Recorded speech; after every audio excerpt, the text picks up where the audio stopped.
Hello. So we're in a bit of a different setup here because I am driving to Tesco to get food, obviously, and I don't know if this, yeah, see, I thought that was going to happen. I thought you might shake a little bit, but I think we should try it anyway. The plan today was to film this eye look that I've got on that has actually been quite highly requested, but I filmed it, or I thought I filmed it, for 20 minutes and hadn't even pressed record. I hadn't even pressed record, so we're switching it up a bit today instead. I keep looking at myself, I promise I'm not vain, but this lighting is doing wonders for my highlight. I thought it would be really cool to kind of be in a different setup rather than sitting in my bedroom, because I've got quite a big room but there's only so many different places I can sit. So we're going to drive to Tesco and we're going to sit in the car park and I am going to answer some of your advice questions if I've got my other phone with me. Yes, I do. Preparedness is key.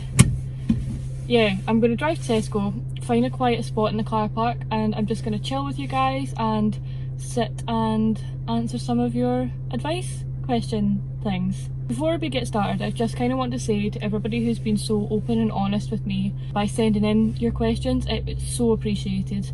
And I'm just going to get going because I'm rambling anyway, but thank you so much for being very honest with me. I really appreciate it. And even though I am not trained in any way, I'm not a psychiatrist or anything like that, I will try my best to answer them as best I can. Right, let's get moving. This is going to show off my driving skills. Let me tell you, I'm a very safe driver. Is this even legal? Because I know you're not obviously meant to... Oh, this is going to be so bumpy, I'm so sorry. I'm probably just going to do a montage of me driving because nobody wants to sit and... Oh, we're not too bumpy. Right, anyway, eyes on the road, Abby, but we are slanting a wee bit. Right, eyes on the road, safety first. Mirror signal manoeuvre. I'm really concerned that other drivers can see what I'm doing. I'm going to think I'm a total weirdo. Hello, yes, I am filming myself in my car.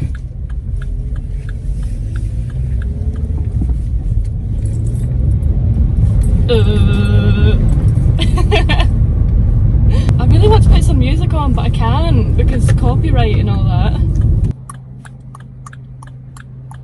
Skirt! I actually am a very sensible driver. I know it's probably not coming across this way. I don't even know if you can hear me. I'm chatting away and I don't even know if you'll be able to hear me.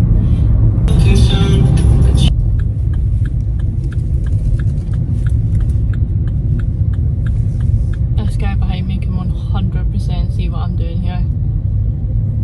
Hello, would you like to be in my video? I really hope you guys can't see him because I'm going to have to blur him out if you can. Alright, that's enough out of you. Why is there so many people up the back of Tesco? This isn't what we want. We want a nice quiet spot where nobody can see me talking to myself. This is really awkward. Hello, nice to see everyone. How are we all? Okay, we made it to Tesco in one piece, which is always a bonus. I'm just going to start reading these out just because that's the aim of the video, really. I'm not with it today. Again, this is going to be a running theme in all my videos, me just never being with it. Right. I was diagnosed with general anxiety disorder a few years ago and was put on medication and given coping mechanisms. Since then, I have decided to try and work through it without the medication and was wondering if you have any advice for how to handle the bad days. Okay, I don't know if you and your doctor have made a plan about your medication or not, but I would highly recommend that you do. It's not really all that safe to just kind of come off your medication without the help of your doctor or whoever it was that put you on it. I don't know how long you've been on the medication for, but I would always recommend speaking to your doctor before coming off your medication. Don't just quit it cold turkey because you can have some really harsh side effects. Working through it without your medication is absolutely fine if that's what you want to do. Advice on how to handle the bad days is just to kind of listen to your body and listen to your brain. If you're really struggling with your anxiety, then there's loads of different coping mechanisms that you can apply. There's grounding yourself if you're feeling like you're going to have a panic attack. I learned this when I was in therapy. try and find something that you can touch, something that you can smell, something that you can taste, and something that you can see. If you're at your house, then it's something a lot easier to do. If you're out and about, it is a wee bit more difficult. But if you're at your house especially, then definitely try the grounding technique, because it kind of brings you back to a sense of normality when you are having a panic attack. Because I find if I have a panic attack, I feel like I'm totally somewhere else, and I feel like I can't bring myself back down. And grounding myself really helped. Also, if you're feeling really anxious, maybe speak to a friend. Like, general anxiety can be so many different things. I find that sometimes I really struggle to order in a restaurant. I'm not as bad as I was now, I'm fine now. But when I was younger and I really struggled, my friend would order for me. Or if it's things like you're struggling with being outside in the general public, etc., then if you're needing to go to the shop or whatever, maybe phone a friend and have them speak to you as you're walking around the shop. Speak to a friend, speak to me if you feel like it would help. If it's too much for you, then don't force yourself by any means. If you feel like you just need to have a day cozied up on the sofa watching movies, then by all means just do that. I do that quite a lot if I'm really struggling. General anxiety can come in so many different ways and so many different things, so it's really hard to pinpoint one exact thing. But when I was really struggling when I was younger, if I felt really anxious one day, I would get up and I would do my makeup, and sometimes my makeup would go bad and it would actually make me feel worse, but 9 times out of 10 it would go really well, and it gave me something to concentrate on. With anxiety, like, the more you feed it, the more you're going to panic and the more you're going to struggle. So find something to take your mind off it. Watch a movie, read a book, play a game, do your makeup, do your hair, try out a new hairstyle, watch some YouTube, watch my videos by all means. No, but seriously, distract yourself. Talk, distract, keep yourself busy, phone a friend, look up different techniques online. There's loads of different techniques for panic attacks especially. Speak to me. Just kind of do whatever you can and whatever you feel like your body needs to be able to make it through that day. That was a long answer for that question, I'm really sorry. How to deal with really bad anxiety at night time. Okay, so at night time, especially when everything's dark and everything's quiet, it's so easy to be trapped in your own thoughts, and it can be a really daunting time for quite a lot of people. Like I said with the last question, distraction is a massive factor in coping mechanisms with anxiety. Distract yourself, watch some YouTube until you're really tired. Like, don't just lie in your bed. I learnt about the sleepy tired rule when I was really young. I was really unwell. The sleepy tired rule is you're sleepy tired, and that's when you're going to fall asleep. That's when you know you're so tired that you're going to fall asleep. And then being sleepy is just when you're tired and you don't think you're going to fall asleep. Don't go and lie in your bed until you're sleepy tired. Get your brain used to being so tired when you're in your bed that you could just fall asleep. It really helped me when I was younger. So unless I was sleepy tired, I wouldn't have laid in my bed. I would have sat and watched a movie downstairs, or I would have sat at the table and watched something on my phone, or I would have found something to do, like fold up my clothes and put them away, or do some online shopping, FaceTime a friend, etc. Don't actually go to lie down in your bed to go to sleep until you are sleepy tired.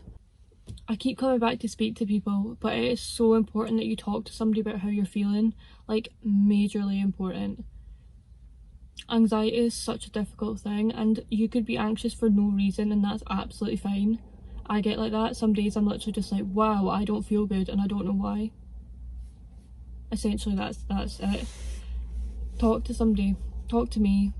I'll listen to you. I'll sit up for hours and listen to you if I have to. Like, I really don't mind. Don't just lay in your bed in the dark. Keep the lights on until you're ready to go to sleep. Keep everything nice and bright. Cozy up with loads of blankets and watch some Netflix. How should you deal with an abusive relationship? Leave. Straight away, leave, because it's not going to get any better. The minute that you can say this is an abusive relationship, leave. 100% leave, because it's not going to get better. If they're going to be horrible to you, they're going to constantly continue to be horrible to you. It's not going to get any better. and I'm sorry if that's a really negative way of talking about this and a negative way of putting a spin on it, but I myself have been in some absolutely horrific relationships, even when the person hasn't even been my boyfriend. It's been horrible, and I've stayed because, oh, I like them, and maybe it's just because he's drunk, or maybe it's just because he's had a bad day. No, it's because he's an absolute asshole, to be blatantly honest. And if I hadn't left those relationships, then I would never have met my partner now. And let me tell you that when you go from being with people who really don't care about you to somebody who loves you, you will notice a massive difference, and you will start to undo all the negative traits that has been planted in you from your previous relationship. And it is the best feeling in the whole world to have somebody that can look at you and be like, I love you, and I'm not going to hurt you, and I'm not going to be horrible to you, and I'm not going to shout at you for no reason, and I'm not going to tell you what to do, what to wear, or who to see. Nobody has the right to do that to you. There's different organisations that can help you to leave. If you have a child as well, they can help you, and to leave in a safe way, because I know that quite a lot of people stay because they're worried about how they'll cope on their own, because this is such a normality to them. It's not okay that it's a normality, for starters, because it's not normal and you deserve so much better. But there are organisations that can help you to leave without getting yourself into danger or putting the other person in danger as well. If you are in that situation and you do need that kind of help, then please reach out to me and I can give you some organisations that can help you, or you can Google them yourself. There's the Samaritans, there's loads of different ones that I can recommend to you if you need me to. Oh, this isn't a question, but this is so sweet. You are awesome, you're doing awesome, keep being awesome. You too, beautiful. I love you and I miss you. Advice on how to deal with obsessive thoughts. I'm not quite sure what this means. So obsessive thoughts can be loads of different things, but if it's like obsessive thoughts about yourself, like negative thoughts, try to counteract them. Or obsessive thoughts about anything, try to counteract them. I don't know if you mean negative thoughts. If you do, this is what I'm going to base it on. So say you're like, oh, I really don't like my hair today, and you can't stop thinking about how much you hate your hair. Try and pick something else out that you like about yourself. Oh, I hate my hair today, but my makeup looks nice. But I like my outfit. But my lipstick's nice. Even if it's just something tiny, like, my eyelashes look good today. Like, counteract the thoughts. And when I was really struggling, I'm actually not going to go into what was going on at the time because I'm not sure who will be watching this and it's not really fair for me to bring that person's life into it, but something happened with one of my ex-partners and it was really, really horrible for me. And every morning I would wake up and be like, oh, I hope he's okay, I wonder what he's doing, like, oh my days, like, constantly. And every time I would think about it, it would make me so sad. So every time I would start to think about it, I would literally tell myself no. I'd be like, no, Abby, you're not thinking about it, think about something else. And I would go and do something else. And the more I did it, at the start, like, by no means did that work, but the more I did it, the more I found that it actually worked. Counteract them and tell yourself no. How did you get diagnosed, so to speak? My doctor thinks I might have anxiety and depression, but I don't know how it all works. I'm really scared. Is this normal? It is absolutely okay to be scared if your doctor thinks that you have a mental health condition. I point blank refused. I was like in denial for so long about my mental health when I was told that I wasn't very well. Anytime somebody would say to me, you're ill, I'd be like, I'm not ill. How dare you tell me that I'm ill? I'm not ill. I'm fine. I was not fine. And it is totally fine to be scared and not want to admit that you're not very well. If your doctor has said to you, you have depression and anxiety, or I think you do, that is them diagnosing you, pretty much. It's just like if the doctor said to you, I think you've got a stomach bug, that's them diagnosing you. And it's the same with mental health. It took me a very long time to get diagnosed. I started going to the doctors when I was 14 and it took me till I was 18 to be diagnosed. And that wasn't even because I went to the doctor because I was feeling really down. That was because I went to the doctor because I was really, really tired all the time. And she asked me loads of questions and eventually I got diagnosed. it took so long for me because they don't like to diagnose under 18s with mental health condition because they think it's part of you growing up and your hormones and going through puberty, etc. But it took until I was about 18 to get diagnosed. How it all works is a bit difficult because it works for so many different people in so many different ways. For me, like I said, it took a long time to get diagnosed, and then I was in kind of limbo for a bit. I went to different counselling services, but by the time I went to counselling, I was already too far gone. I was already too unwell. I needed to stay in hospital, I needed to live in hospital, and eventually I did. That does not mean that that is what you need. 1000%, do not freak out at me saying that. Like I said, everyone's different. For you, it might just be a case of going to counselling. There's loads of different counselling services. There's Mindspace, which I believe is free, but I think you have to give them, well, you don't have to, but you can ask for a they can ask for a donation. Speak to your doctor about it, ask them, because they will know so many different counselling services. There's also the Samaritans that you can phone. I think I've mentioned them before. You can phone them and they can advise different counselling services for you. I'm not actually sure. I think they can actually put you in touch with different helplines and stuff that you can phone. But like I said, it might just be a case for you that you need counselling services, etc., and you need to chat things through, and that's absolutely fine. If that doesn't seem to work for you, it might be a case of trying out some medication. Might not, that's absolutely fine as well. But the best thing to do is just to keep speaking to your doctor about it. Keep exploring different avenues, try counselling first, and then if you're really still struggling, you feel like it's not helping, maybe ask to try a medication. The doctor might actually prescribe it to you without you asking. There's loads of different channels you can go down, and there's loads of help out there. Again, you can totally speak to me if you need to. I'm not a professional, but I've been there, done that kind of situation, and I'm more than happy to help you if you need to. What should I do if the boy I like wants a more physical relationship that I'm just not ready for yet? I don't want him to lose interest.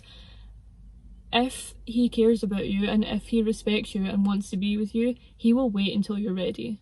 It's not difficult for him. When I say that it's not difficult for him, like, he's not going to die without it.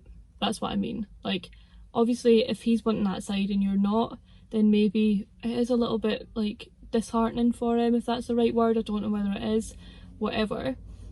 But if he cares about you enough, he will wait however long. Don't you dare do something that you're not ready for yet just because you think he'll lose interest. Try and communicate with him, speak to him, tell him that you're not ready, and ask him if he's okay waiting. And if he's not, bye, see ya, there's the door, catch you later, shut it on your way out. Like, he's not worth it if he's going to lose interest just because you're not ready to sleep with him yet. Simple as that. Any advice on starting YouTube if you're really nervous and aren't sure how to start? Dive in and do it. Plan your videos out before you do it. Use your phone, that's what I'm using at the moment. Buy a ring light if you want to, that's what my lovely boyfriend did for me. And ask on your social medias, ask your friends if they think it's a good idea and if they'd be willing to support you. Let me know so that I can support you, I'll subscribe to you. Just advertise your YouTube, like that's what I'm doing. Like, I've literally only just started, like only about 2 weeks ago, and I'm loving it. So it's really difficult when you're nervous. Like, I was so terrified on my first video, but the more you do it, the more you'll get used to it. Advertise your YouTube, speak to your pals, speak to me because I'll sub. Plan out your videos so you know what you're doing. Yeah. Advice or tips on how to stay sane in lockdown? Plan out your week. That's what I do. Every Sunday I sit and I plan out my week. I literally write it down on my phone. Like, Monday, I want to do my washing, I want to clean the surfaces in my bedroom, I want to hoover. Tuesday, I'll go food shopping. Monday night, plan a list for my food shopping for Tuesday. Tuesday night, I'll have a pamper and I'll watch some Netflix. Wednesday, I'll FaceTime a friend. FaceTiming friends, that helps me stay sane. Call a friend if you're not really up for FaceTime. Text people. Draw, watch movies, find things to do, because let me tell you, there is so much to do. Everyone's like, oh, there's nothing to do, I'm so bored. Go for a walk, go for a run. Set yourself a timer and try and run round the block in that amount of time. Figure out different food to eat, make new food, make new recipes, bake. Just keep yourself busy. And then when you've planned out your week and you have so much to do during that week, it's so nice to be able to be like, oh, I can have a really chilled out day because I've done so much during the week even though I'm in lockdown and feel like I have nothing to do. Okay, last one because I'm actually boiling in this car, like I genuinely am completely sweating. Anyway, last question. Best things to do when you're feeling sad. Watch some funny movies to cheer you up. Find things to cheer you up. One thing that I find when I'm feeling sad is I actually put music on and I dance around to it, which some people might think is weird, but it honestly cheers me up so much. Write a list of things that you're looking forward to. I know it's difficult in lockdown when the future at the moment is uncertain and we don't know when we're going to be out and when we're going to be able to go on holiday, etc. But write a list of things to do after lockdown. Write a list of places you want to visit, things you want to do with your friends. Watch some Michael McIntyre Comedy Roadshow, absolutely love that. Kevin Bridges is just hysterical, best Scottish comedian ever. Just find things that bring you joy. Even if you need to have a good cry, get it all out, because I always feel a bit better after a good old cry. Don't be on your own. Like I've said with all the other questions, don't lose touch with your friends, speak to people. Okay guys, that is it from me because I am absolutely boiling, and yeah, my phone's absolutely roasting because as you can see the inside of my car is black interior and I'm in black and it's about 20 degrees outside. Excellent. So I'm going to get going before I end up with some kind of heat stroke, and I'm going to get food and then head on home. I really hope this video has been beneficial for you in some way. Sorry if I didn't get around to answering all your questions, but I was looking at the time and I was on 25 minutes, and too long of videos I find hard to watch, so I don't want it to make it difficult for anyone else to watch. Like I said, I'm not a health professional at all. I'm not a counsellor, anything like that, but I kind of have been there, done that with a lot of things. Too many things, actually. And I feel like I can give some good advice. When I'm put on the spot like I am when I'm reading out my questions, I sometimes forget what I want to say. So if you want any more advice, then please give me a message. Don't be on your own. Don't isolate yourself. I'm here for you, and so are so many other people. You'll be alright. You'll get through it all. Right, actually I'm going to go because I'm roasting. I'll see you guys on my next video. Thank you so much for being here. I really appreciate it. If you want to give me a like, comment, subscribe, share, etc, etc, whatever takes your fancy, I'd massively appreciate it.